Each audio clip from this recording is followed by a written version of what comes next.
अस्सलाम वालेकुम जी, मैं मारिया अली, आप देख रहे हैं मेरा चैनल। मुंतहा की चीखने की आवाज़ें सुनकर दुकान के मालिक ने क्या खौफनाक किस्म का कदम उठाया था। डीएनए रिपोर्ट के बगैर अरसलान को क्यों पार किया गया, असल कहानी पुलिस के अंदर से ही लीक होना शुरू हो चुकी है। मालिक दुकान में बैठा रहा, नौकर मुंतहा ज़हरा को तीसरी मंजिल पर किस तरह से लेकर गया। डीएनए रिपोर्ट ने पूरे केस का रुख जो है मुकम्मल तौर पर तब्दील कर दिया। नए इंकशाफात ने खड़े किए हैं जी बहुत बड़े बड़े सवालात। आज की वीडियो में इस पर बात करते हैं। रिक्वेस्ट है चैनल को सब्सक्राइब करें, हमें आपकी सपोर्ट की ज़रूरत है और आपने वीडियो को आखिर तक ज़रूर मुलाहिजा फरमाना है। जा चुकी हैं। इसके अंदर जितने भी मुलजमान एफआईआर के अंदर लिखवाए गए हैं उनमें से किसी को भी हम अभी इस स्टेज पे नहीं है कि हम ये कह सकें कि वो बेगुनाह है।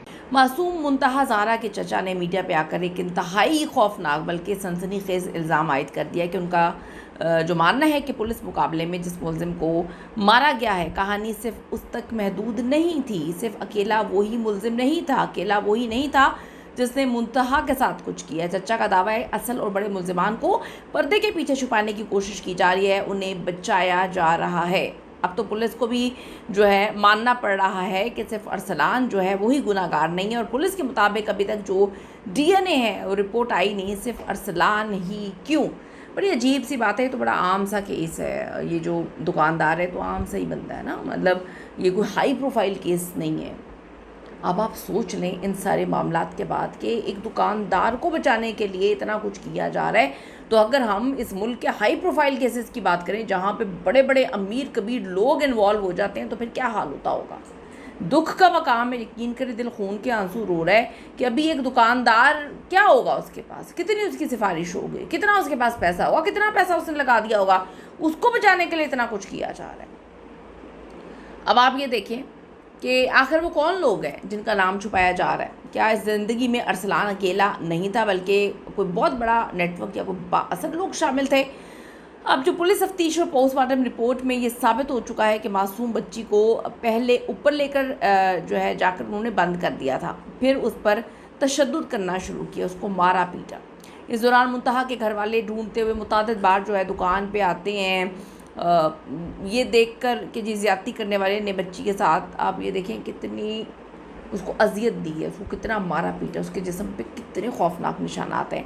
ज़्यादती करने वाले ने बच्ची का सर ज़ोर ज़ोर से दीवार पर मारा है और ज़मीन पर मारा है, जिससे वो बेहोश हो गई थी। यहाँ से जो जालिम दरिंदे हैं उन्होंने नया प्लान बनाया और मुंतहा की फैमिली को भटकाना शुरू कर दिया।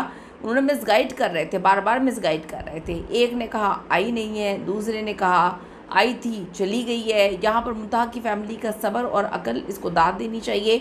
दुकान के सामने डट गए, उनको लग रहा था, बल्कि उनको अपनी बच्ची का पता होगा कि बच्ची बता के ही जाती है कि वो यहाँ पे जा रही है और वहाँ से वो सीधी घर आती होगी। वो कौन सा पहली बार इस दुकान पे गई थी।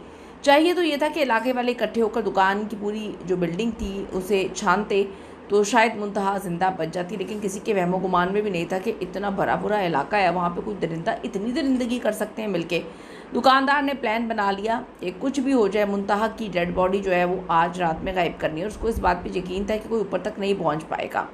इन्होंने फ़ौरन बच्ची का गला काट कर कमरे का ताला लगाया, अरसलान को चाबी देकर गायब कर दिया। अब फैमिली ढूंढ रही है, वो स्टोर नुमा कमरे तक भी पहुंची लेकिन आगे से लॉक था, तो यही सोचा कि लॉक के अंदर क्या करेगी बच्ची। इन जालिमों ने बच्ची को ड्रम या बोरी में डालकर रात को गायब कर देना था। मुंतहा के घर वालों ने पुलिस बुला ली और फिर ख़ुद बाहर ही खड़े निगरानी करते रहे। तफ्तीश में आने वाले खौफनाक इंकशाफात के मुताबिक मुंतहा जब पहली बार दुकान में आई थी तभी दरिंदों ने नापाक प्लान बना लिया था। मासूम बच्ची को दुकान के ऊपर जो बंद कमरा है उसमें कितनी देर बंद रखना है, इन्होंने पहले से प्लान बनाया होता। जब बच्ची की बूढ़ी डांडी उसे ढूंढते हुए आई थी तो मासूम मुंतहा इसी दुकान के ऊपर वाले कमरे में बेहोश पड़ी थी। क्या आपके ख्याल में पुलिस ने वाकई इस केस में कोई बहुत बड़ी डील कर ली है? इन दरिंदों के साथ क्या डील हुई होगी? नीचे कमेंट्स में अपनी कीमती राय के हवाले से ज़रूर आगाह करें। आपको क्या लगता है कि कितनी डील हुई होगी, इसके पीछे के क्या मुहर्रिकात होंगे, पीछे क्या क्या मामला होंगे, ज़रूर कमेंट करिएगा। मुंतहा को तो हम नहीं बचा सके, लेकिन मैं ये बात बोलूँगी अपने बच्चों पर बड़ी गहरी नज़र रखें। यकीन करें दरिंदे खुलेआम घूम रहे हैं, अब ऐसा लगता है इंसान कम दरिंदे ज़्यादा हो गए। कमेंट करेगा। सी यू द नेक्स्ट वीडियो लाने के बाद।